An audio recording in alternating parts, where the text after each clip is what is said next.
mbokk yi on s'est beaucoup battu pour un projet te projet boobu mooy sauver le Sénégal ay at juróom-ñeenti at ñuy xeex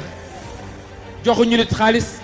les internautes yéen ñi safoo di seetaan les talibé Sonko TV dalat leen ak jàmm maa lay wax nag nga dugg ci commentaire nag defal ay kër yi xonq cur nag ki nga xam moo di Ousmane Sonko rek te nga ñaanal ko rek yàlla may ko jàmm ak salaam te mu génnee ko fa mu nekk rek mu doon 5e présidentielle bu Sénégal atum 2024 incha allah wàcc ci commentaire yi dafa amin ki nga xam moo di Maître Ngagne Demba Touré nag moom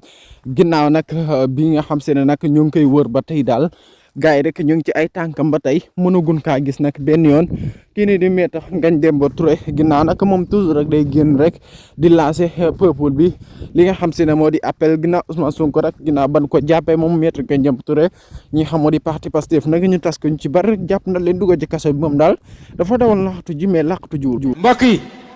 on s'est beaucoup battu pour un projet te projet boobu mooy sauver le Sénégal ay at juróom-ñeenti at ñuy xeex joxuñu nit xaalis